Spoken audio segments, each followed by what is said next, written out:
Hello guys, how you doing? Today is December 14th and today is a glorious day, or perhaps it was yesterday, 13th of December 2022, because Blizzard, after a long time of silence and neglect, they pushed a new PTR out there, version 1.35.0, and we finally have some balance changes that Blizzard are suggesting. The way they did it in the past was they pushed a PTR forward and had some suggestions being presented to the community. And oftentimes it would be met by feedback from the community, and then some changes would still be made to these initial suggestions. Hence my video here. I want to give feedback on the PTR, the 1.35.0 PTR, and highlight some things that are good, some things that are buggy, and some things that are problematic or missing. First things first, it's a really good patch compared especially to a lot of the older ones. I think a lot of changes here absolutely go in the right direction, and some of them are perfect, but I'm going to get into the details here later on. I'm going to link all of the things in the description here. I'm going to link the original post from Blizzard, the blue notes, and also my document that I made, and also the test map that I'm going to use here, because to highlight some of the changes or some of the bugs, I'm going to show you guys what it looks like in the test version. All right, first things first, and I want to be a little bit faster with this than in the past, because in the past this took forever. Anyways, so this is what it looks like. This was posted yesterday evening by Kaivax, the community manager. Custom campaigns and stuff, but of course we are most interested in the balance. And then they start to talk about human orcs and so ever. I'm not going to use this document. I'm going to use a different document, because I included the changes here, and I highlighted which ones I liked and didn't like, but also the ones that I would encourage still to be added. And so I copy-pasted most of it. You guys are all pretty smart, so I imagine you're going to understand that without much issue. So here we go. This is the document that I made. It's called Remo's War 3 PTR Feedback Document. And I understand how it works at the beginning here. And, well, the way it is, basically, I copied the changes that Blizzard made. The blue ones are the Blizzard changes. The red ones are the ones that are buggy, and the black ones below, those are the ones that I would additionally encourage to be added in as well. And on the blue ones, you can see there's two separations. The bold ones, I think, are really good, and the italic ones, I think, are bad. And like I said, after also, I'm going to give my suggestions of what I think also should be changed. And let me blow my nose real quick. 1 second.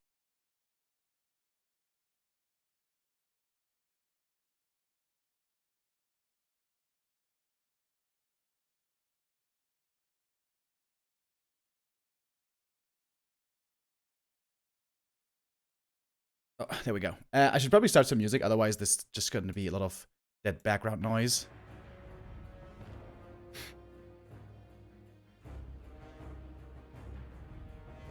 Alright, I think that's a bit better. Alright, now let's focus on the patch notes. Here we go. Alright, we're starting off with human, the big problem child of the meta at the moment. We all know humans are quite underpowered, and it's a big problem.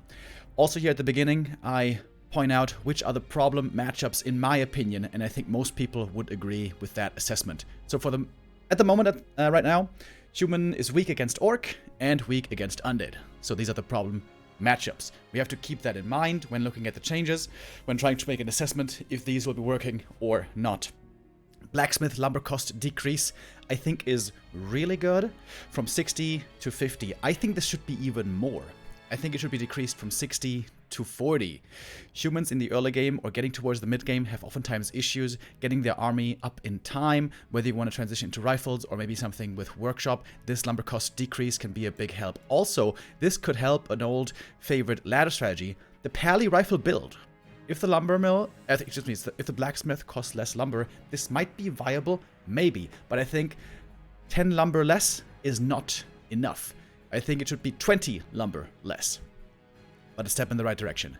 So, next change, peasant HP increased from 230 to 240. That is good. I like that. We all know how vulnerable the peasants are. The human base, the human economy seems to be unfairly punishable compared to all the other races. But now I'm going to show you guys the first case of a bug.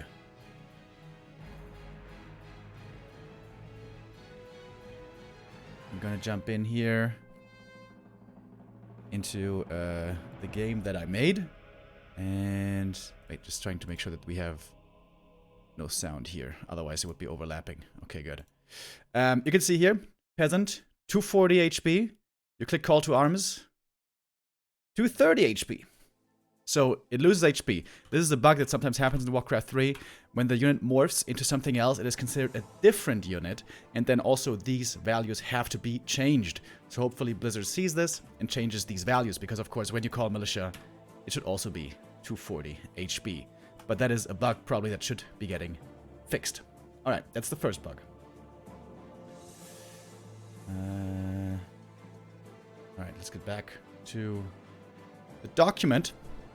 Alright, control magic, move from tier 2 to tier 3. I think that's really good. Control magic is a problem in Human Mirror. This makes it so that the player who stays on tier 2 can easily take over water elementals and stuff. This should be an advantage that should only be for the tier 3 human player to have. Also, this makes the Farseer's wolves not only useless, but detrimental to the orc. It's too easy to steal them, it's too good. Control magic. Going to tier 3, I think, is absolutely the right call. In my opinion, it could even be strengthened on tier 3. So, control magic, if it's back on tier 3, I think it should cost less mana, maybe, to use. As you guys know, depending on the HP of the summon, you can steal it. I think if it's on tier 3, it should be even stronger. But yeah, should be moved to tier 3. In general, we don't want to have a meta where magic immune units are too strong and they just get masked. It's very dull, it's very boring. Mass destroyers, mass dryads, mass breakers, no good. So, this is a good change. Now, this is the first one I'm going to disagree with. Siphon mana. Kind of came out of left field. I remember many months ago, maybe even years ago, people were calling for this nerf, and I understand it. Siphon mana is a very annoying spell. In general, everything that is a mana drain ability, a mana drain mechanic, is very annoying, very frustrating. Modern games nowadays never include mana drain because it's so annoying to play against. However, we can't just only consider the annoyance of something, we also have to consider the meta and the strength of the hero and the effect on the metagame. And I think here, this is the wrong way to go. Because the Blood Mage, especially on the top level, normally only has one matchup nowadays where he's played. And that is against Night Elf. Either with Archmage first, Blood Mage second, and then Siphon and Flamestrike against the Bears. Or it's MK first, Blood Mage second, maybe Alchemist with fast expo play and mass air. But the point is, Blood Mage isn't very strong. Isn't very strong at all, honestly. In most matchups, he's not playable at all. And this is going to be a noticeable nerf. This is going to be costing 10 mana more every time he casts the spell, and also the drain rate.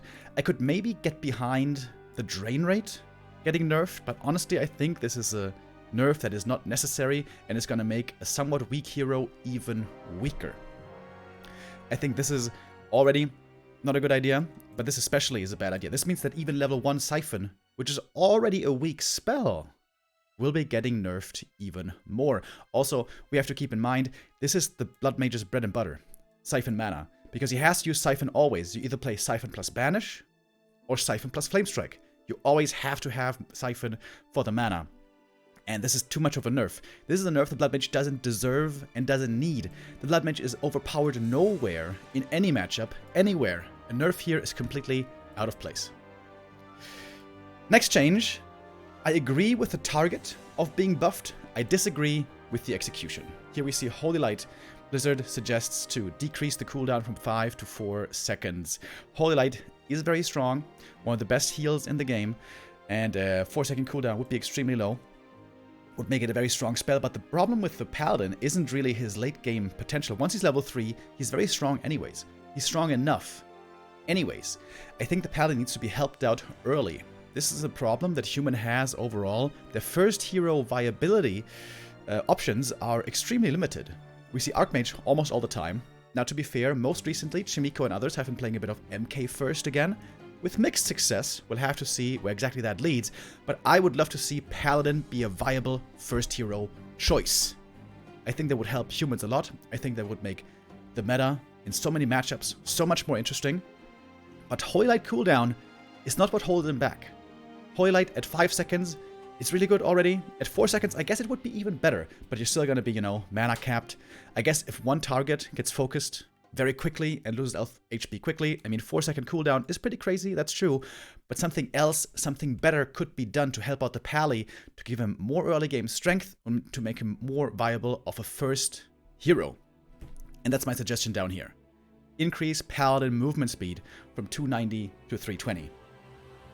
This could get potentially pretty crazy with Boots of Speed and Divine Shield harass. For that reason, I also would suggest to reduce Divine Shield duration from 15, 25, 35, or whatever it is at the moment, to reduce the duration to 10 seconds, 15 seconds, 20 seconds, because the running around forever invuln is kind of stupid. But that's not the priority. Just increasing movement speed would be such a big help to Paladin and to human. A bit of help that they could definitely use. This change, I don't think it does that much, honestly. And I think it doesn't work where the Paladin needs it most. Polymorph buff by a bit of mana. Fair enough. This is like relevant in 0.5% of games, but it is very underused. That's totally fine. Mechanical critter, sight range increase, that's another buff. That's very good. Mechanical critter, very underused. It's kind of a weird unit. It moves so slow, that's the big problem. But especially, it's a unit for scouting and has very little vision. So increasing the vision makes a lot of sense. And this is one of the weirdest changes, perhaps the weirdest change in all of the PTR patch notes. Siege engines now have heavy armor, and now they can attack units. Okay, so they can attack more units, but they also are a ton easier to kill. And this is the only one I disagree with this, by the way, and with this. I agree with Barrage getting damage increase. Barrage is kind of interesting, you know, AoE, anti-air, but it's pretty weak. It never gets played. So this buff I do agree with. But yeah, the rest here, I think it's very weird. And as you can see, something here is in red. So there is a bug with this. And I guess I'm going to show you the bug first. Do I have to switch this?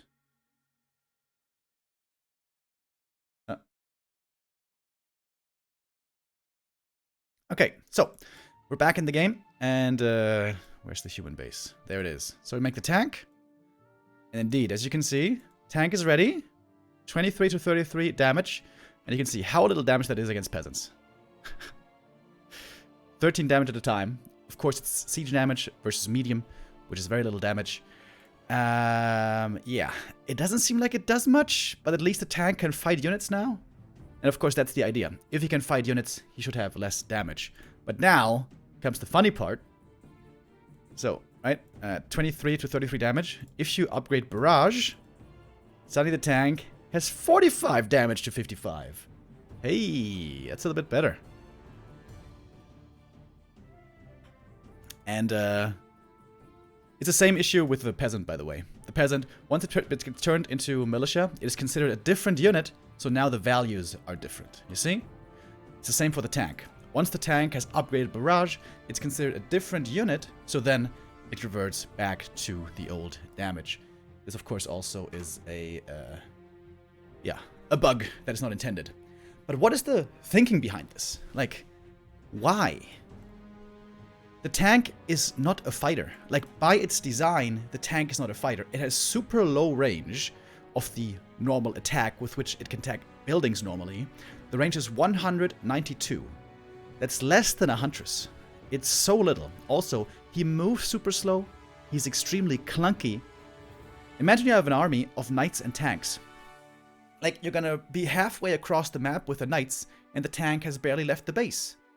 The tank is by its design not a unit made for fighting. It's supposed to be slow, it's supposed to be threatening against buildings when it finally arrives, like a slow battle ram, you know? So this, I think, really misses the mark. Like, I guess the idea was, yeah, well, maybe it would be good if tanks could attack units, but it doesn't fit its concept at all. I'm fine with Barrage being buffed. That's alright, but the rest, I think it makes zero sense, I gotta say. Maybe there's something I'm missing here. Maybe. I don't really think so. Alright, Mass Teleport. Mass Teleport, cooldown increase. That's absolutely correct. Mass Teleport is crazy good. 20-second cooldown is ridiculous.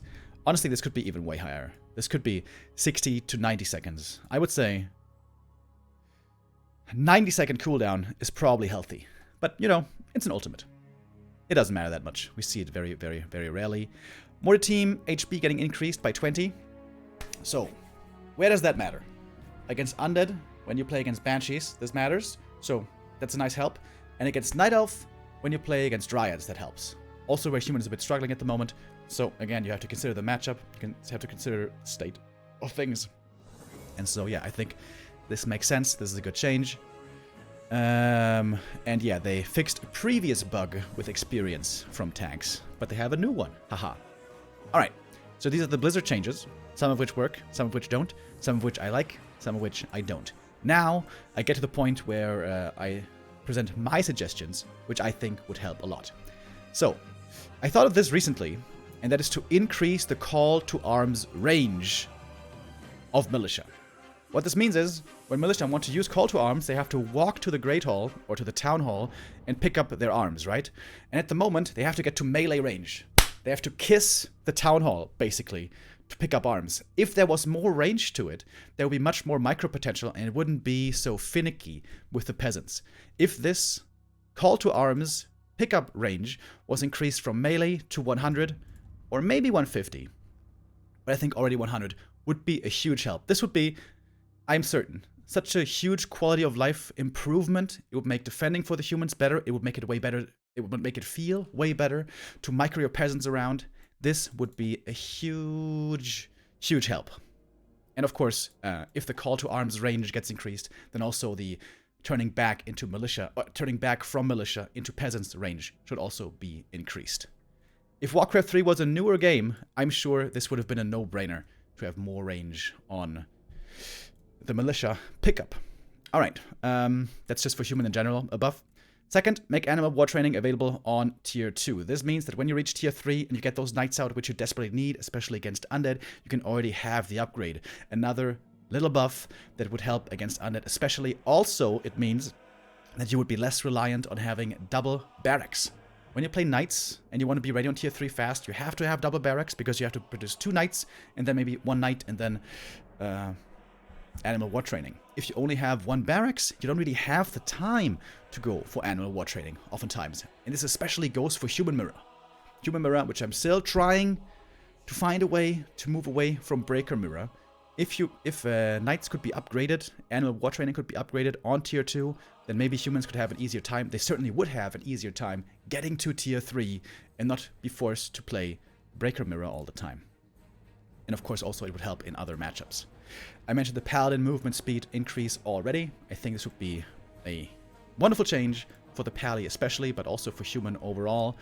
And another defensive little buff I think that would help a lot is decrease Arcane Tower build time from 50 to 40 seconds. This is something that has become apparent to us over time. Like, for example, Undead Nerope Towers, they upgrade pretty quickly and they're very strong. Arcane Towers are also decent against summons, but they upgrade very, very slowly. So I think this should be decreased by 10 seconds. This would help against Skelly Harass, this would help against Wolf Harass, and maybe in some other scenarios as well that I can't think of right now. Maybe against Treants, right? It's important, though, to not give this buff to Guard Towers, because we don't want to see Tower Rushes taking over the meta again. So, for Arcane Towers, yes. For Guard Towers, no. Alright, and another tier 3 buff here. 2 buffs to items. Staff of Sanctuary, gold cost reduced from 250 to 175, and Orb of Fire damage increased from 7 to 10. It actually used to be like this, and then it was a good orb, and Blizzard went back on the change, which was a big mistake, honestly. Orb of Fire, just because of its effect, is the worst orb in the game, pretty clearly. Orb of Corruption is always amazing. Orb of Venom is always amazing. an Orb of Lightning is oftentimes quite amazing, whereas the Orb of Fire is only very rarely really good. The healing reduction that it grants is only really good against Undead, only really good against Coil, so it's very good only in few cases, so the damage should be increased to make it more on par with other orbs. I really don't know why they went back on this change. It was such a good change. Yeah, should be back again to 10 damage. And Self Sanctuary also, gold reduction. Again, I want to try to enable humans to be more easily able to go to tier 3, also if they're only playing one base, not always if they are playing 2 base and have all that gold. This would make that transition better, easier, because once human has that tier 3 stuff finally, they do turn out to be quite strong, but getting there is always so expensive, so reducing the gold cost would be a big help. And lastly, a little buff to the Blood Mage. Like I said, I really disagree with the Siphon mana change. Blood Mage is a pretty weak hero in the meta at the moment. He doesn't need nerfs, he needs a buff. This is a small buff, just a tiny buff. And that is to remove the movement speed slow on banished allies. As you guys know, the Blood Mage has Banish, and when he banishes something, that target becomes ethereal and gets slowed. And that can be done for allies and for enemies. Then they can't take any physical damage, but they can still take damage from nukes, and also they get healed more, and they take more damage from spells. And yeah, it slows down the opponent, which is the way it's supposed to be, but it shouldn't slow down your allies. I'm not sure how easy that is to implement, but it should be doable. When you think about Purge, for example, you can also purge allies, and you can purge enemies. And when you purge enemies, they get slowed, but when you purge allies, they don't get slowed. That's exactly how Banish should work as well, in my opinion. I keep on looking at the time, by the way. I don't want to take as much time this time around, also because I have to cast later. Okay, that's human done. That's the most changes, I think, out of all of these. We move on to Orc.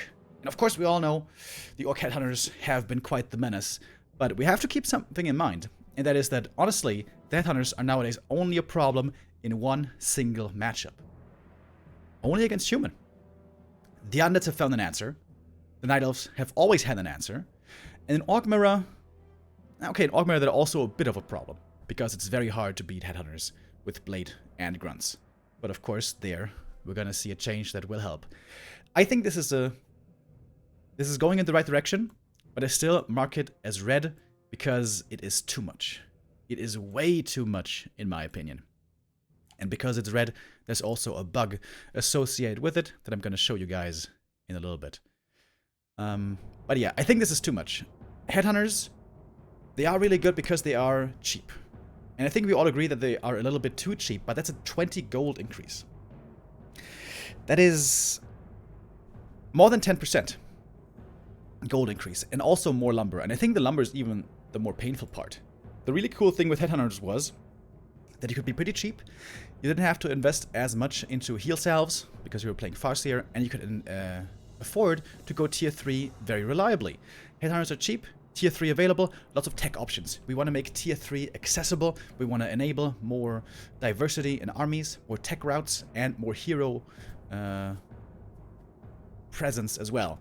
More hero choices as well. So making tier 3 available is good. And so increasing the lumber by 10, I think this is really bad. I think you really don't want to do this, because then tier 3 and other tech is going to be a lot harder to come by, because very often we're going to see 10 Headhunters a game, maybe even 15 Headhunters a game, and that 10 lumber adds up over time. It's also going to cut into certain timing windows that you may want to hit. So I think increasing the lumber is very bad, and also I think this is too much gold. 20 gold is a lot. 20 gold, especially in the early game, that adds up over time. This is a big deal. I think this is too much. So my suggestion would be just increase the gold cost a little bit. I have it down here, from 140 to 150. I think that would be proper. But then bring the HP down just a bit, just by a tiny amount, to make them a little more frail. Nothing big, from 375 HP to 360 HP. I think with these two small tweaks, slight increase in gold and slight decrease in HP, this would put the Headhunters in a very good position. Again, we have to remember, the Headhunters aren't as oppressive, aren't as terrifying anymore as they used to be, especially against Undead. And like I said, there's a bug with it at the moment. And this is the bug right here. It's kind of the same thing again. So Headhunters right here, 160 gold, 30 lumber. This is the Headhunters. And once you make the Berserker upgrade, they are considered a new, different unit. Berserker upgrade, and suddenly, boom! They're back to the old cost. 140.20. Which is, of course, not intended. But that's why we're doing these things, to point out the bugs. So that's another small bug that should be easily fixed. Alright, we get back to the list. Blademaster mirror image now do 10% of Blademaster's damage. I think this is really cool. I've been seeing some people freaking out about this, and I think they're freaking out for no reason. It's 10% damage. It's really not much. I also tested it earlier with mirror images and stuff. Normally a Blademaster, let's say on level 4, which is like normal Blademaster territory, level 3, level 4, he does like 40 damage, right? So, an illusion does 4 damage a hit. 4 damage. That is very low. That's extremely low. And also, of course, it can be dispelled fairly easily. So, I think this is cool. I think this is not quite bold enough. I think you should go for 20%. And then things get interesting. Because the Blademaster damage build was always Windwalk and crit. And if you want to go for more survivability, more scouting maybe, then you go mirror image.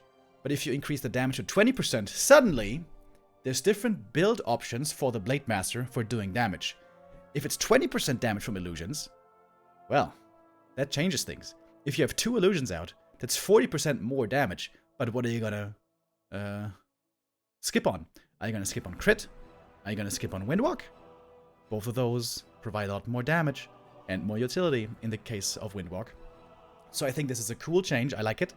But I would like to see it be more. And I don't think 20% would be too much, honestly. Because always there's the counter, right? If something is very strong, it's good if there's a counter. And here the counter is simply having useful. Alright. Endurance Aura getting nerfed for the first time. It's going to be going down from the old values to 10, 15, 20%. This is absolutely correct. We've all seen how strong movement speed auras are, how powerful that is, and the DK will be getting a similar treatment later on. This is absolutely proper. Alright, Witch Doctors receiving some love because they are criminally underplayed. I like the idea here, or at least the intention, and that's to try to encourage more Witch Doctor play. I think, however, this is not at all enough. I mean, you can try it, but these are such tiny buffs, like from 5 HP to 10 HP. Like, really? So now, a peasant can't one-hit it anymore? Like, in which scenario does that even make any difference? And Stasis Trap is always just a noob trap, you know? Nobody good ever loses to it. I think if you really want to make Witch Doctors work, you have to give them heal wards on tier 2 and Stasis Trap with Master Training. Some sort of really strong Stasis Trap. I suggested before to have them give mana in an AoE around the Stasis Trap. That sounds a bit crazy, I know, but yeah, I think current Witch Doctors, they need more of a rework than this to be viable. Alright, and Brute Strength. So Headhunters getting a bit of a nerf, Grunts in return getting a bit of a buff. I think I like that. Grunts are pretty weak units overall. They mostly get played against Night Elf. Also in the Orc Mirror, this would help in trying to beat Headhunters with Grunts, which is very hard at the moment. But I think this is too much. I like the direction. I don't like the destination. I think this is too much. 50 HP is a big deal. If you have 3 Grunts from the early game, that's pretty normal. If you keep making more Grunts, if you happen to have 4 Grunts, this is a lot. I think this should be 130 HP. 150, in my opinion, too high. 130 sounds good to me. Alright, these were the Blizzard changes. And again, I follow up with changes that I would make myself. Oh, and I forgot to mention, of course, the problematic matchups for Orc are that they're too strong against Human and a bit too weak against Night Elf. In the past, they also looked a bit OP against Undead. But honestly, that's not the case anymore. Orc versus Undead is very, very balanced at the moment.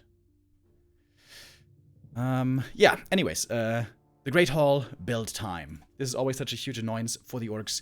The Great Hall build time, I think, way too long. It takes too long to come up. It can get cancelled way too easily. And this is also the big reason why Orc Fast Expansion is basically impossible to play.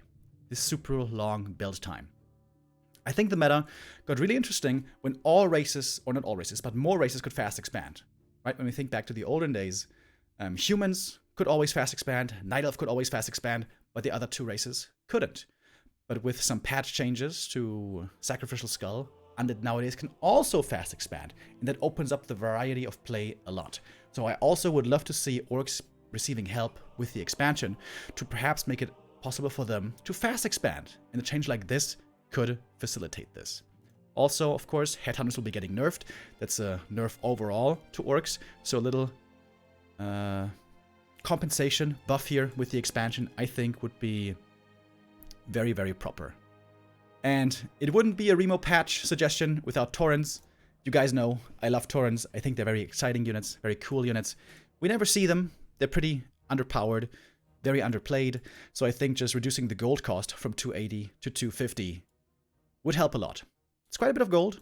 It's 30 gold, but also you have to consider the investment that you need to make to get there. You need tier 3, you need the totem. You probably also need walkers to make Taurens work. So they have a lot of conditions, but reducing at least their gold condition I think could help a lot.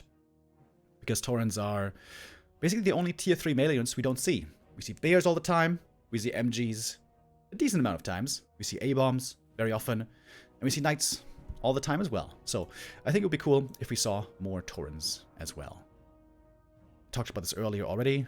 Headhunters need a bit of a nerf, I agree, but I think this is too much. Like, you have to remember, Headhunters start coming out right at the beginning of the game. The first couple of minutes, and not just one or two, but a lot of them. This gold adds up over time a lot, and also this lumber, this restricts strategic play, strategic variety. You don't want to do this. Just increase the gold a bit and decrease the HP a bit. I think that would be way better. And speaking of things that are very underplayed, Burning Oil. The Molchers, extremely rarely seen. You only ever play them if you're getting sieged by towers. But all other times, they are very bad. So I think a huge Burning Oil buff is needed. So I line it out here. The way Burning Oil works is like in the middle of the Burning Oil, it does a certain amount of damage. So that's full damage. And then on the outer rim of the Burning Oil area, it does less damage. That's the medium damage, right? And then there's also a duration. When the oil lands, when it's burning on the ground, at the moment it only does damage for 2.51 seconds. I think also that should be increased. Overall, a big buff to Burning Oil. And we have seen how those late game siege unit additions can be pretty good. Frag Shard mortar teams, always amazing. Wagons with Disease Cloud, also really good. But, yeah, Burning Oil is just kind of trash. Of course, Glaives are also trash, but they have to be trash because they're tier 1 units. Alright, next matchup. Tranquility, cooldown, or next race rather. Night Elf. Night Elf, pretty balanced against human right now. I think a little bit Night Elf favored, but not by that much. And against Undead, maybe they're a bit underpowered. But I'm not sure there yet. I feel like there are still things that have to be discovered. Most recently, Happy and 1-0 have definitely been kicking the Night Elves' asses. But especially in the case of Happy, it's just, I think, because he's so far ahead of everyone else. And sometimes it just takes Lawlight or Moon to figure out a new build. So I'm not sure if Night Elf vs. Undead is also a problem. But Night Elf vs. Orc definitely has been for quite some time. And also, I think it's not that important to highlight because not Undead will be getting quite a few nerfs. Deservedly, also some that I suggest that I'm going to point out later. Anyways, this should focus mostly on Night Elf versus Orc. Alright, and we start off with Tranquility. We all know the Keeper's Ultimate is extremely strong. An ultimate that not only is good in a fight, but also outside of a fight with incredible amounts of healing. A cooldown increase here is absolutely proper. That's correct.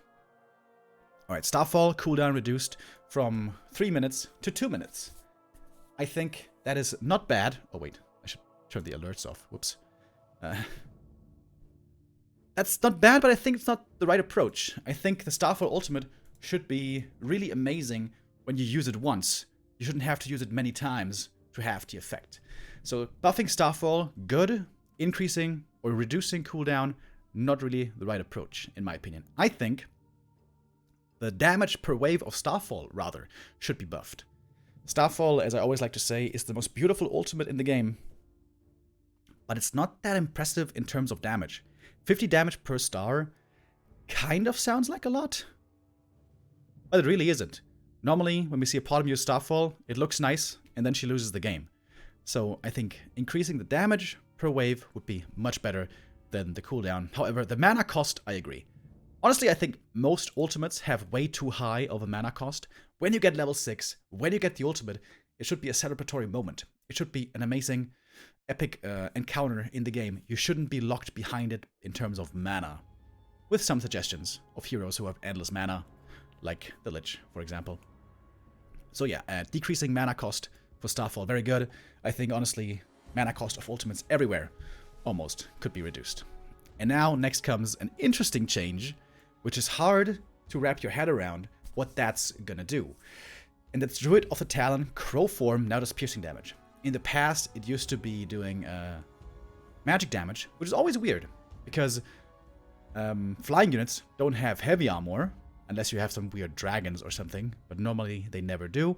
So magic damage, not that valuable. Piercing damage is normally always supposed to be the anti-air. So this makes sense on paper. Druids of the Talon Crow form are supposed to be anti-air, so they should have the anti-air weapon, piercing damage. Makes sense. This also means they can now attack destroyers, which could be very good. And it means that they do way, way, way more damage against unarmored units, and also more damage against light armored units. This is one of the sleeper changes of the patch. This could be very strong, which we don't anticipate. This will have to be tested first, but I think it's a good idea. Crow form is completely useless the way it is right now. This looks like a noticeable buff. This should be a good change. It might be a bit too strong, but then again, crows are also pretty low HP, you can nuke them easily, so it seems like it shouldn't be too strong, really. Alright, next one. Entangle nerf. Lots of people have been calling for this one. Entangle duration reduced by 1, 2, 3 seconds on level 1, 2, and 3. I think this is a mistake. I think this, again, is based on people being very frustrated. Same as earlier with Siphon Mana. Entangle can also be very frustrating. But we have to look at the top level of play. And the Keeper there is certainly good. In the case of Orc, he's very good. But in most other matchups, he's not that strong. Especially nerfing level 1 Entangle, I think is a big mistake. I think this is a big, big mistake. Level 1 Entangle nerf. Level 1 Entangle is not very good. Level 2 Entangle, maybe. Maybe level 2 Entangle. But honestly, I think we should leave the Keeper the way he is. I think the Keeper is fine the way that he is. I mean, yeah, Tranquility nerf. That's appropriate. Tranquility is crazy. But again, it's an ultimate. It's rarely even seen. It's not that big of a deal. But yeah, Entangle level 1, in my opinion, must not be nerfed. And I would just leave Entangle the way it is. I think it's alright. I think people have found ways to play around it, to play against it. And this is going to be a big nerf to the Keeper, which is the staple hero for Night Elf. This would be a huge nerf to Night Elf overall, which is not appropriate, if you ask me. At least Thorn's aura gets a buff. The most underused and unimpressive aura in the game. Yeah, I think this is correct. It's a big buff, by the way. It's 50% buff, but it's a buff that the aura needs. And this may lead to more aura play. Keeper going for different builds. Yeah, I like this quite a bit. And Mountain Giants getting +2 starting armor. So what Blizzard's trying to do here is narrow the gap of Mountain Giant strength. At the moment, Mountain Giants on tier 2 are super trash, and Mountain Giants on tier 3 with hardened skin become very strong, very obnoxious, and it's just a different between night and day between those two states. So now Mountain Giants get buffed on tier 2, without Hardened Skin. And Hardened Skin gets quite a big nerf, honestly. It is a big nerf. I'm not sure if MGs are going to be playable anymore. This is 4 less damage reduction on Hardened Skin. This, for example, means that piercing damage units will be way better now against Mountain Giants. Like in the past, Fiends used to be very bad against MGs, but this makes Fiends way better against MGs. Same should also go for Headhunters. So honestly, this might make Mountain Giants unplayable, to be honest. But I don't think that's anything we should be too sad about, because MGs are very obnoxious, not very fun at all, not very interactive, so if they get shafted, I think that's fine. Alright, and this is probably the most important change out of all of these to help the matchup. Ultravision now requires Tier 2. This is the perfect change that is much, much needed, has been needed for a long, long time for Orcs. We all know how it goes. Blade Master against Keeper. Keeper gets level 2, Grunts have to stay in the base, and only the Blade Master can run around the map and scout, and maybe a peon, and look for all the dangers that can be awaiting in the shadows. And the Night Elf has it way easier. He can run around the map everywhere with the Keeper and the Hunts, with Wisps and Archers, and with Ultravision he sees even more to make it even easier for him to punish the Orc even more, to make the game unfairly hard for the Orc. This makes the game more even, although the Night Elf will still have the advantage in the early game for sure, but the advantage won't be so massive anymore. This is 100% correct and 100% needed for Night Elf versus Orc. Alright, and next we have a fun one. I'm really happy to see this one. Demon Hunter, we see him very frequently, of course, but we never see him use Immolation. It's a very cool spell. It's very flashy as well. It looks amazing, but it's weak.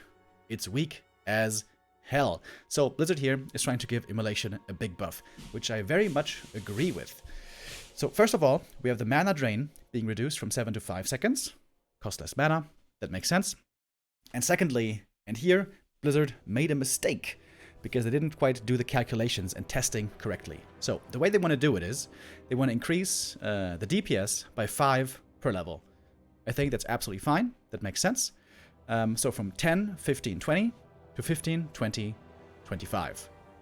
And also, and this is probably the best change out of all, they changed the damage tick interval, or they call it Immolation duration reduced from 1 to 0.5 seconds. So that means the damage ticks, the intervals in which Immolation does damage, isn't every 1 second anymore, but every 0.5 seconds. This is why, for example, also Lightning Shield was always much better than Immolation, because Lightning Shield ticks damage much more frequently, whereas Immolation always has this 1 second delay, which is very annoying, very unintuitive.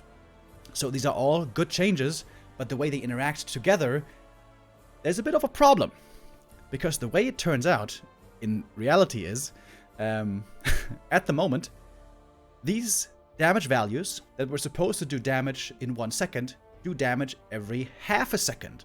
So now, instead of Immolation doing 10 damage per second, as we have on the old patch, now it does 30 damage per second on the new patch. Which is crazy. And yeah, this is a bug and a bit of a mistake by Blizzard. They didn't quite test this correctly. This has to be changed. And I'm going to show you guys what it looks like, because it's pretty funny. Alright, where's the Demon Hunter? There we go. Demon Hunter. We're going to make a Fiend here.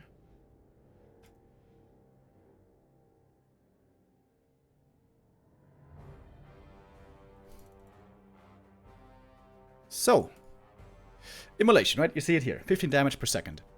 So, like I said, it's going to be doing 30 damage per second. Fiend has almost 600 HP, so this is going to take, with 30 damage per second, it's going to be a little bit less than 20 seconds of damage, right?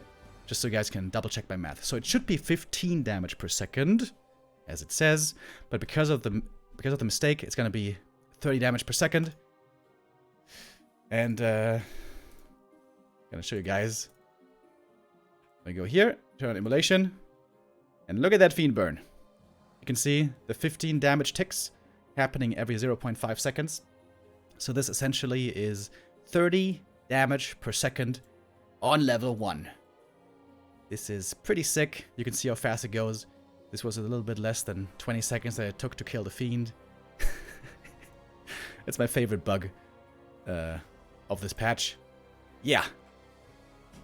That is, of course... Oops. That is, of course, not intentional. But honestly, this is all good. The drain rate being decreased, the damage being increased, the interval, especially this. Blizzard, please don't change this. This interval is perfect. This is very good. You just have to adjust these numbers. You have to remember, these numbers are now appearing every 0.5 seconds. So these values should be 7, 10, and 13. So then we have 14 damage per second, 20 damage per second, 26 damage per second. I'm afraid that Blizzard will see this, will see, whoops, that's a bug, we don't want that, and then they're gonna reverse this change. Don't do it, Blizzard. Please. This is really important. The 0.5 second interval, very important. Just use these values. These right here. And then it's gonna be all Gucci. Alright, these are the suggested changes by Blizzard. Honestly, mostly good. Almost all really good. Aside from the bug here, of course, that's not intentional. With the exception of the Entangle. This is a nerf that the Keeper doesn't need, and a nerf that Night Elf as a whole does not need.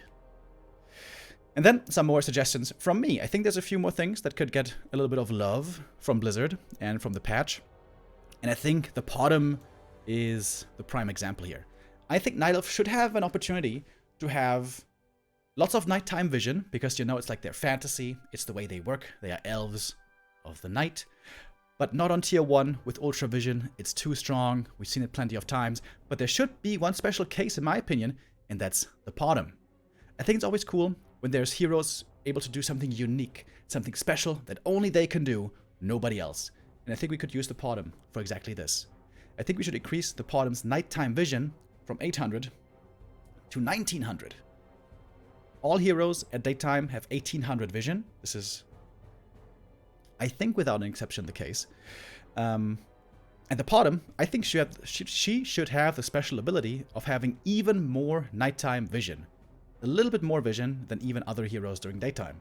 So that way, if you want to see a lot during nighttime, you can make a Potom. I think that'll be pretty good. In general, the Potom, kind of a cool hero. Not in her kit. She's very basic in her kit, but the strategies that she allows are very cool and unique. So also I think Searing Arrow should be decreased, mana cost-wise, from 8 to 5.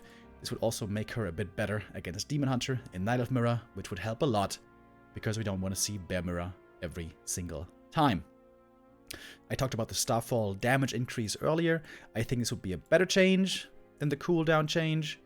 And as a trade, the Owl has to use Invulnerability. It's almost the year 2023.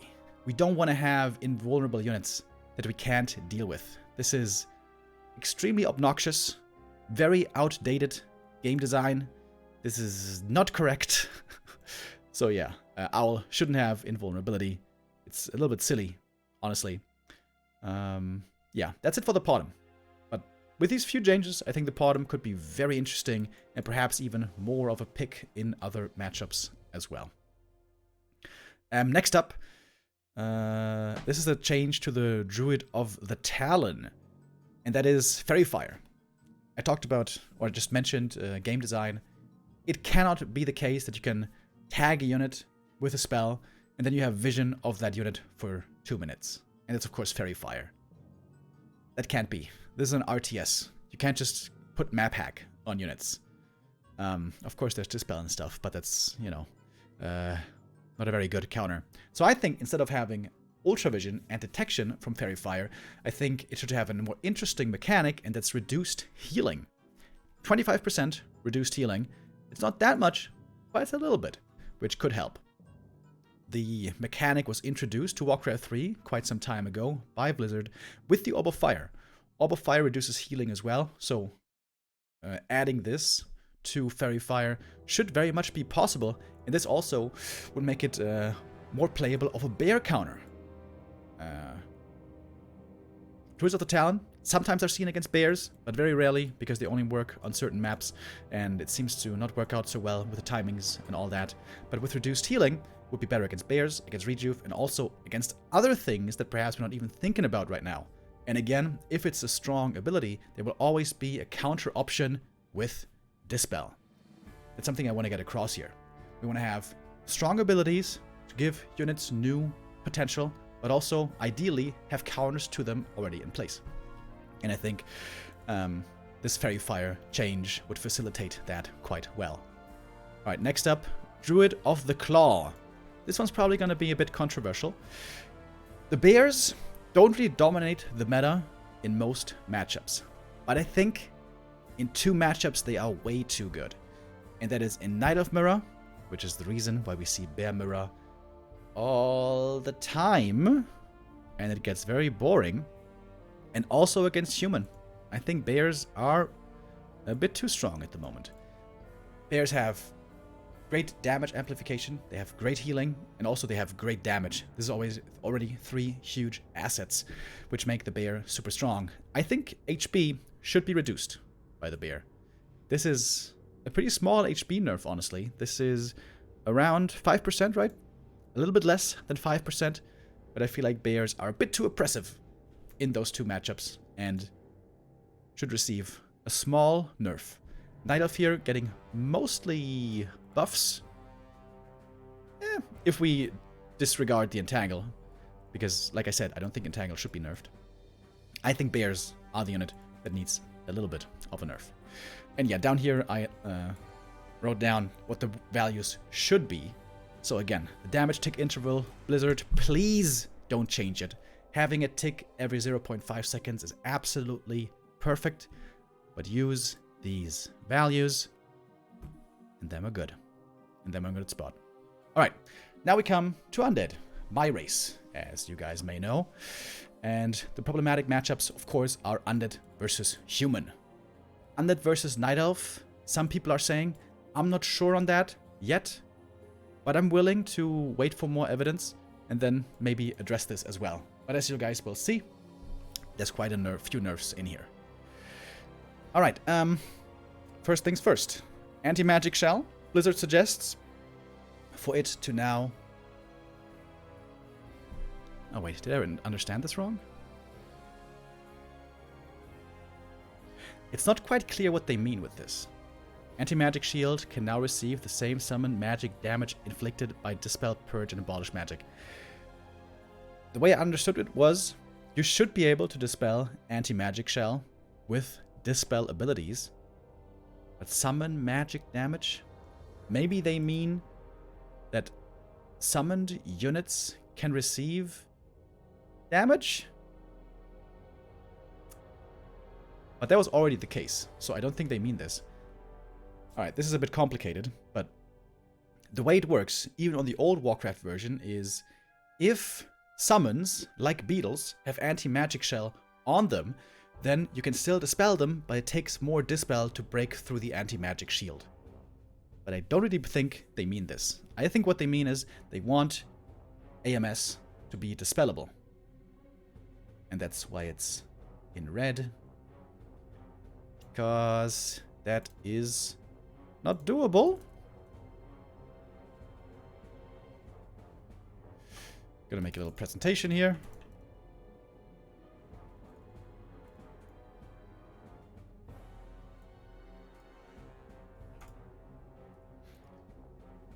Wouldn't want to lie to you guys, of course. Alright, as you can see, Banshees have AMS. And we have a lot of Dispel. But it's not working. AMS still applied. Dispel, no work. So, if I understand the patch notes correct, this did not work out the way that it was intended. And yeah, I also mark it as italic, so I don't really agree with this change. AMS is strong. It's too strong. I agree there. But making it dispellable, I don't think is correct. And that's mainly because of Undead Mirror. If AMS is dispellable, we're just going to see destroyers all day, every day, for the rest of days. That's gonna be a sad day. It's like gonna be Chechi's Prime returning. Oh Jesus, hold me. Yeah, I think this is not the right approach. Like I said, AMS is too strong in my opinion as well, but making it dispellable opens the box for a whole can of worms that we don't really want to have. Why don't we just reduce the damage block? I think that's the easier solution. I think it's the obvious solution as well. So it's 300 damage block from AMS. That's too much. The question is only, where is the healthy amount, right? It must be somewhere in the range. Because if it's 50 damage blocked, it's obviously way too little. If it's 300 damage blocked, it's too much. So I think we should be playing around with this number and ask ourselves, where is the right number, the right amount for damage block? And I would suggest 225. Maybe it's even 200? It's probably between 225 and 200. Somewhere there. Maybe even 150, but then we're getting really low. Yeah, I don't think it's the right approach. This is a numerical issue. This is very evidently a numerical issue. So I think we should focus on the number. Pretty logical, if you ask me. So in my opinion, this is the way better change. Here also we see another nerf to the Unholy Aura, same as the TC Aura earlier. Absolutely correct. That is proper. Anime dead corpses can now be killable and have disease cloud if researched. I think this is really cool. This gives some more utility to animate dead. Having it give disease cloud, I think that makes sense. Thematically also, I don't know who came up with this, but this is a good change. I like it. Animate dead, the problem is, at the moment, or in the old version, when you use it, all the units are invulnerable. So they can't be attacked. So the enemy army will still always attack your real units. Of course, animate dead summons run out of time. And they expire, so ideally you would like them to take damage. And for that, they have to lose invulnerability. This is something that also I suggested in the past. Remove invulnerability from Animate Dead, but give the units that are summoned 40 armor. I don't know how easy that is to code, to implement, because it can be different units. But this already, the way it is better than old Animate Dead, if you ask me. Because it is summons, temporary summons that can soak up damage for you, which is good. However, I also heard that these units can now be dispelled, which is easily done by certain armies, like by Dryad armies. And those summons, those animate dead summons, also give experience. So it could backfire a lot using Animate Dead. It could just be all those summons being dispelled. Suddenly, both enemy heroes level up. Could have a downside, but I think it's still better. I think this is still better than old Animate Dead, which is bad. In my opinion, if it could be done to give all the summons 40 armor, I think they'll be perfect. Even if they are dispellable. Even then. But yeah, Animate Dead, still weird. Change in the right direction. Unlike this. I really, really, really disagree with this one. And I hope I show here that I'm not only purely biased. I think this is too much. I think ghouls are in a good spot right now. They're good early game for creeping and maybe even harassing. They're very versatile. They're very nimble. They can go many different places. And late game, well, in the mid game first. In the mid game, they're weak. But I think that's okay. Early game good, mid game weak, and tier 3, late game, especially with timings, with Frenzy, they're actually good. If you want to maximize them, and you want to make sure they don't just die to Drunken Haze Breath of Fire from the Panda, of course you have to micro a little bit. You have to play them well, but they are good units. They are good units. They don't need to be amazing units. 30 HP increase is way too much. This is way too much. This is almost a 10 HP increase. 10%, I mean. 10% HP increase with more movement speed, with more attack speed, with the Undead tier 3 timing, with Orb and Destroyers. This is too much. Way too much. And they shouldn't even get 20 HP. They should get no HP. Frenzy Ghouls are good enough the way they are. And we also have to consider the other races in these patch notes, right? Headhunters are getting nerfed. Headhunters getting nerfed, ghouls getting buffed, is gonna blast that matchup completely out of whack. This is the... Wait, is that true? Yeah, I think this is the worst change in all of the patch notes. This is way too big of a buff. I think ghouls are the same as the Keeper in that they are in a good spot. They're in a good and healthy spot right now. They're not too strong, they're not too weak, they're not threatening any matchups by themselves. They can be left alone and be fine. Rod of Necromancy getting a buff. Oh, wait a minute. Oh, I gave this one the wrong color. Whoops. This is supposed to be... no, never mind. There's no bug, never mind. Of course, it's italic, so I don't agree with this change. Rod of Necromancy is already really good. And at the moment, is looking really strong. And this is a buff that Undead doesn't need. This would be a buff to Undead overall, and one that is not correct. Rod of Necromancy, same as ghouls, same as Keeper, is fine the way it is. It doesn't need a buff. This is... I don't know why this would be included. It's not like Undead needs help right now. Not the case. Alright, next one. Disease Cloud. Duration reduced from 90 to 75 seconds. This is correct. This is a good change. It's too strong. It's too long. Especially on Dryads. It's quite crazy. Reducing the duration is the right thing to do. But I tested it earlier, and that's why it's red, because it doesn't work. It still lasts for 90 seconds. I'm not going to show you guys this one in game, because we would just have to wait for 90 seconds. But if you guys want to test it yourself, you're free to do it.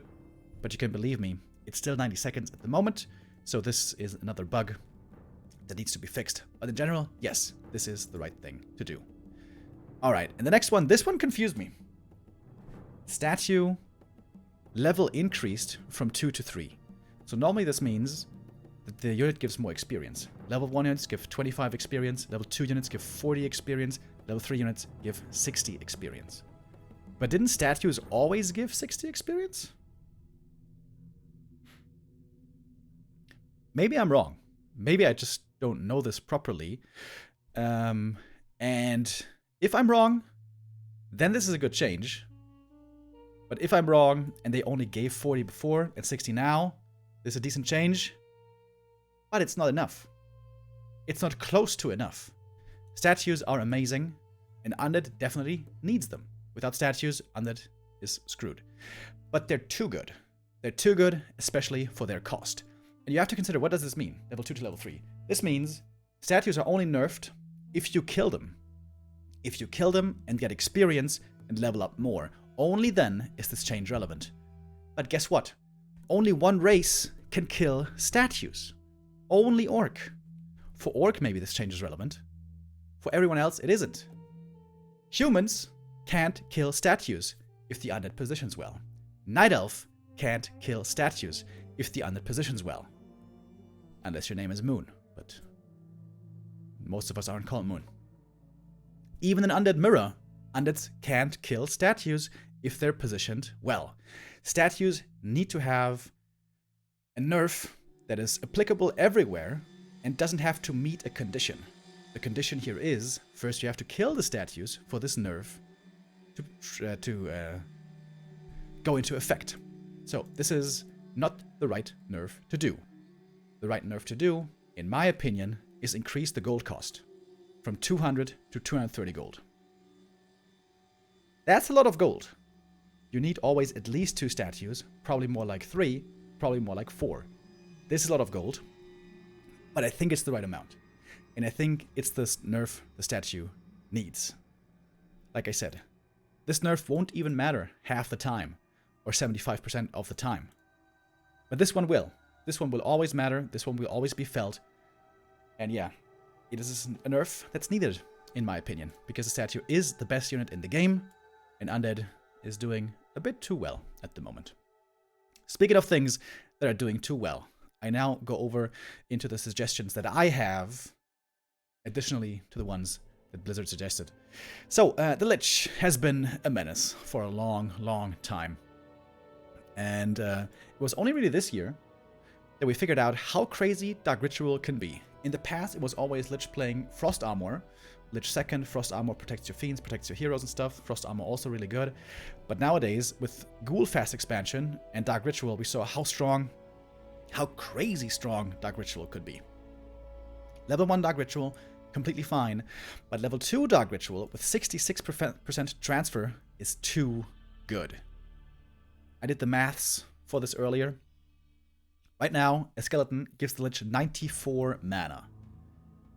If you consider that, plus a bit of natural mana regen, that's almost 1 Nova for 1 Skelly. That's way too good. That is way too good. This has to be lowered. This is ridiculous. Also in the pro games that we've been seeing, the mana sustain on the Lich is unbelievable. With that expansion, he's got all that economy. He can afford to eat Skellies easily, and also Ghouls, and also Fiends quite easily. This is too good, too busted.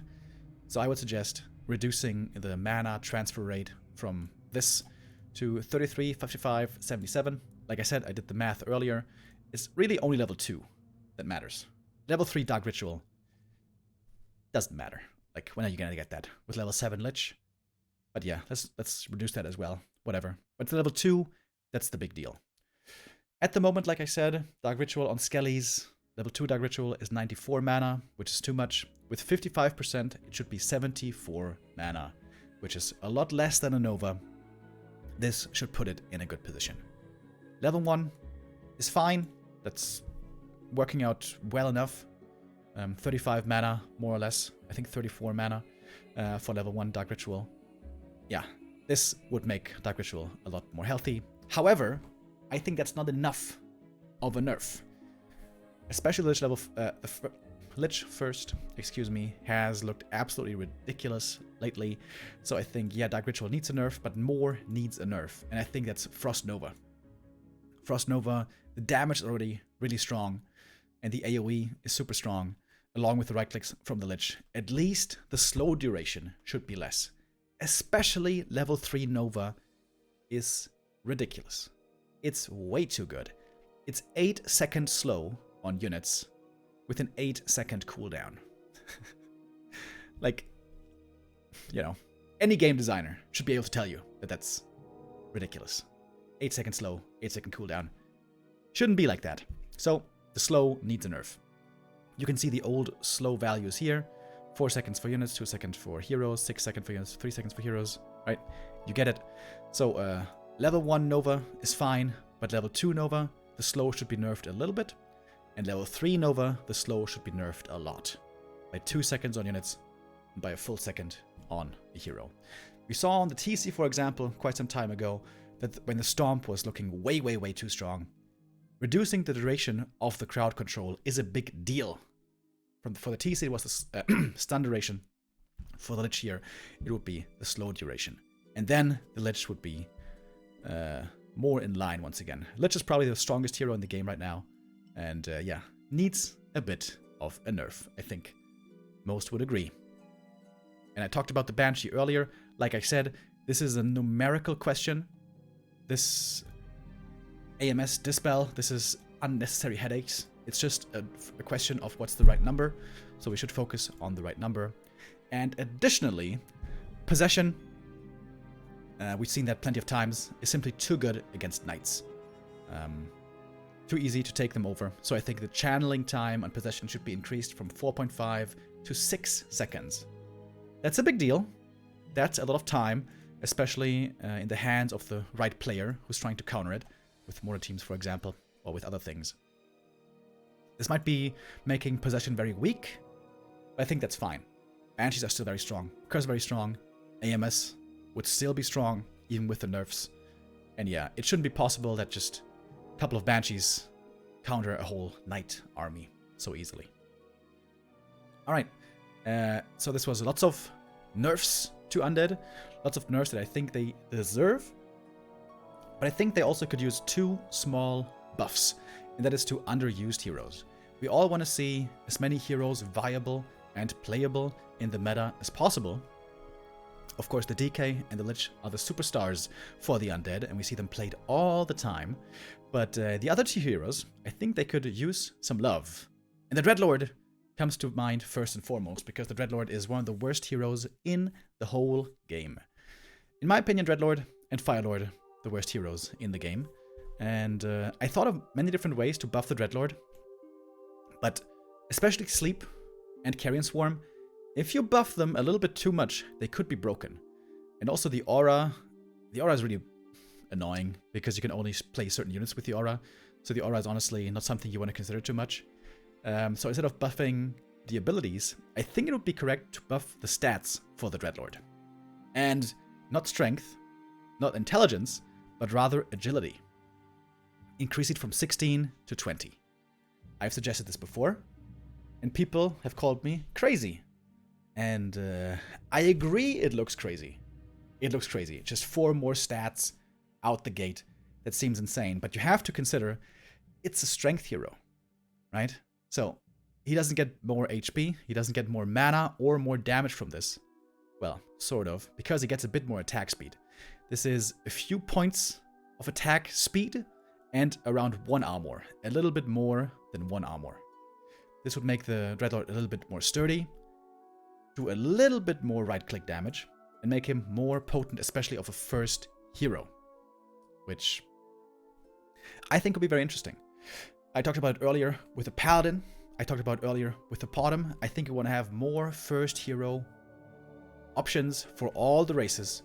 And this, I think, would be a good way to approach the Dreadlord. And yeah, +4 stats. It looks like a lot. It is certainly a decent buff, but the Dreadlord is so weak at the moment that I think he sort of needs this buff. And lastly, Impale mana cost reduction from 100 to 90. I know the Cryptlord still causes some nightmares for some people out there, but mostly he's been figured out by now. He's countered very well, especially by humans, and in most other matchups he doesn't really seem playable. The mana cost decrease would of course be quite the buff to the Dreadlord and the Cryptlord and the Impale. I think this could also facilitate him to be a better third hero option, maybe.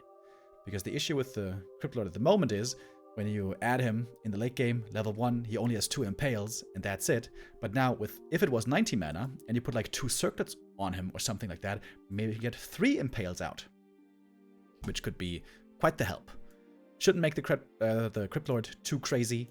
But yeah, like I said, I would love to see more heroes being viable than just the ones that we always see. Alright, with that we are done with just want to make sure I don't miss the cast. I got like half an hour left. All right, I think we should be able to finish it in half an hour. All right, next one coming up, items. Mostly good changes here. Again, the blue ones are the one that Blizzard are suggesting, and then after come the ones that I suggest. So, Wand of Illusion, yes, yes, yes, yes, at long last. This item is way too good. Going from 3 to 2 charges is absolutely perfect. That is correct. Now this one came completely out of left field.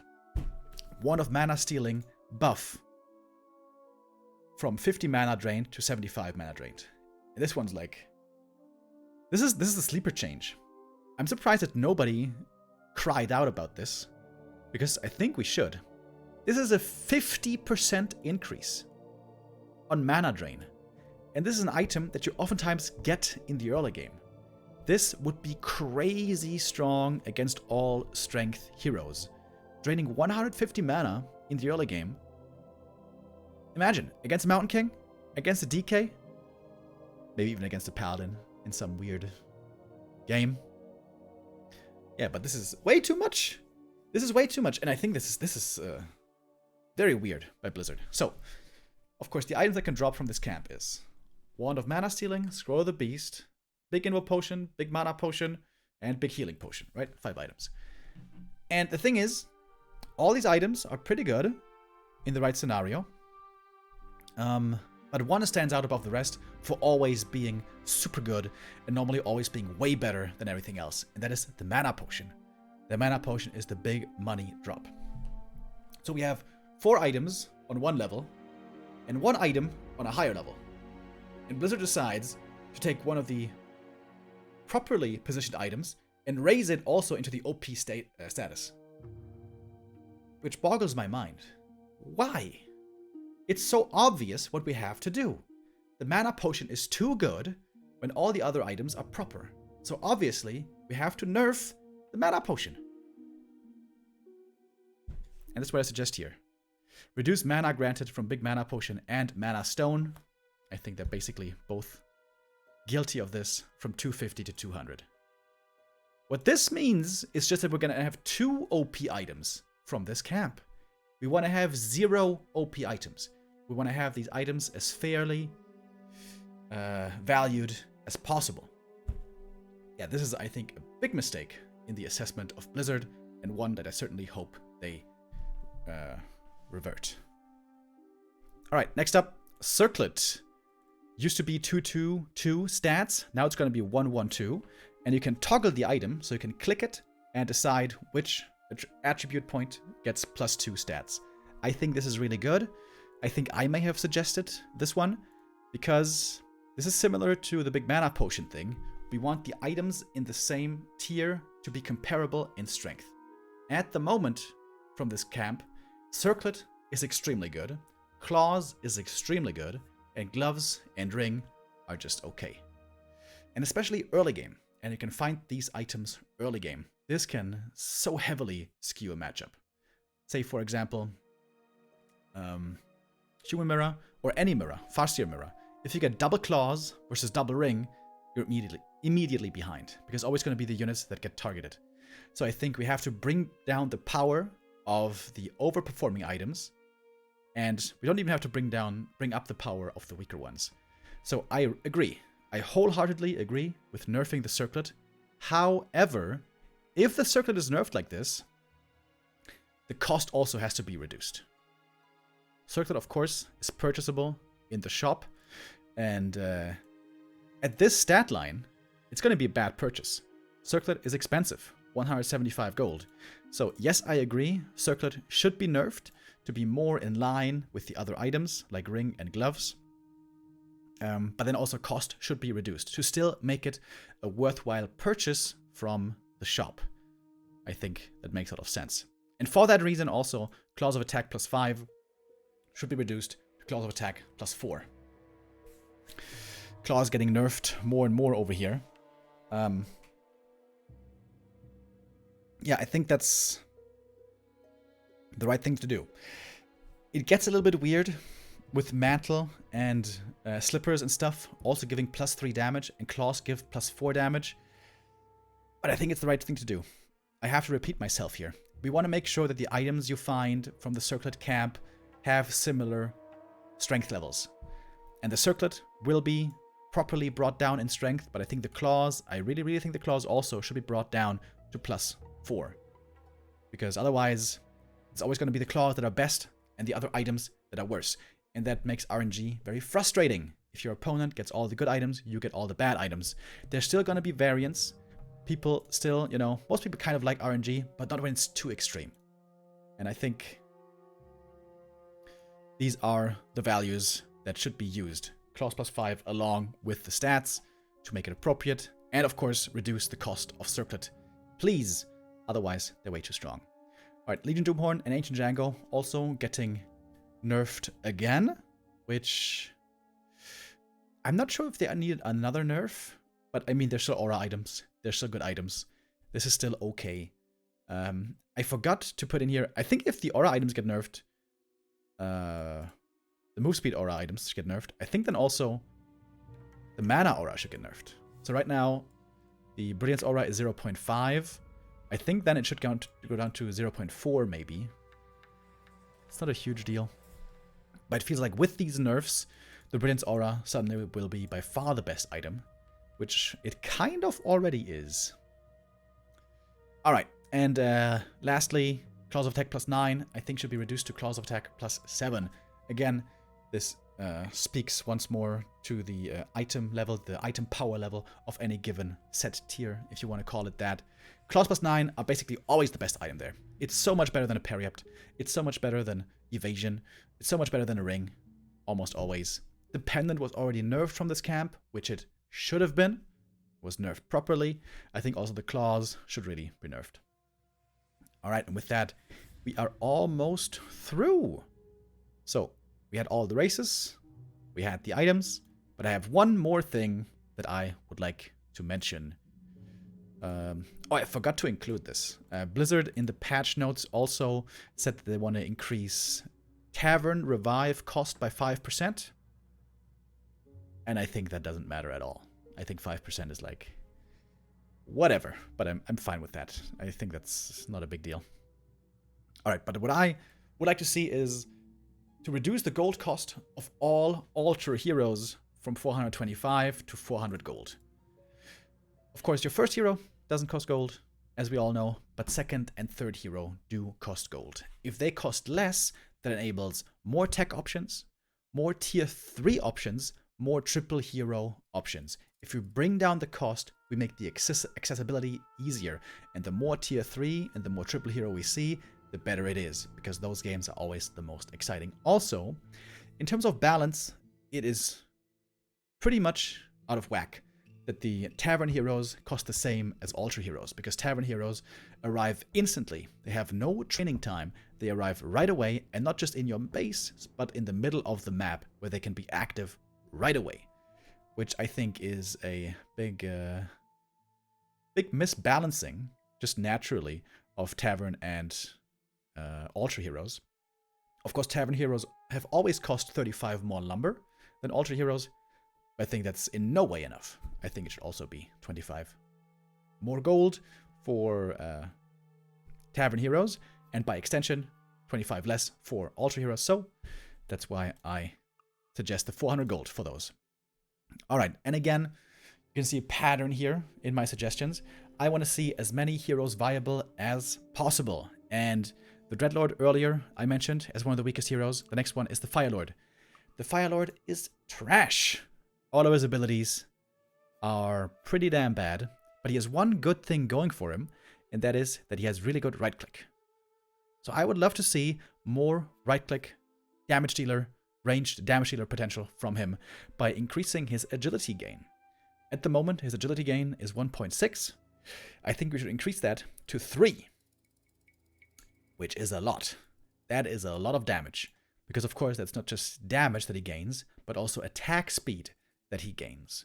He would have the highest stat increase in the whole game with this change, which again gives him a special role and could be quite strong, but I think it would be appropriate. And the reason is because his spells are so shit. All of his spells are so bad, and especially once there's Dispel, those abilities are completely useless. So yeah, I think this may give him some viability as a right-click damage dealer, which could be interesting.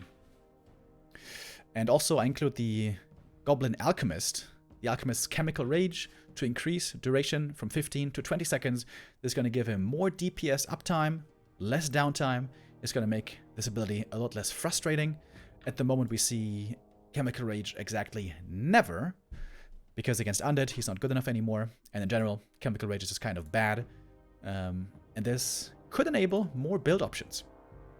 And if I could choose one single suggestion, just one, to be taken, I would suggest this one.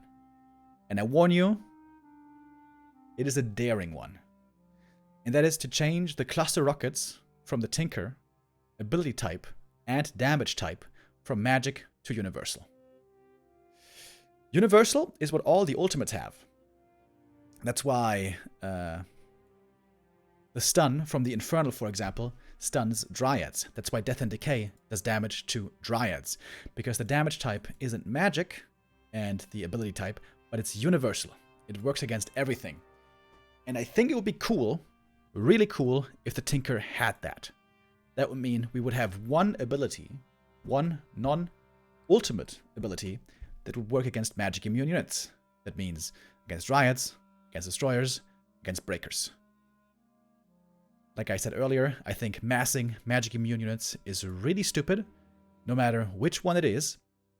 And this would give the Tinker the special ability, would make him the special counters against mass magic immune units, which I think would not just be healthy for the game, but really cool and give the Tinker a unique role. And of course, it has to be a Tavern hero with this ability, because everyone has to be able to get this ability. And I think the Tinker makes sense. And also, it makes sense lore-wise, because he's not using arcane magic or fireballs or whatever, which are magic, but he's using rockets. The power of science. So, you know, just, yeah, from a lore standpoint, I guess you could justify this piercing magic immunity. All right, and I think that's it. How long have we been recording? 1.5 hours. I tried to not ramble too much this time. I remember last time it was like 3 hours or something. This time it was a little bit shorter. Because that was the end now of my feedback for the PTR 1.35.0 patch and my follow-up suggestions.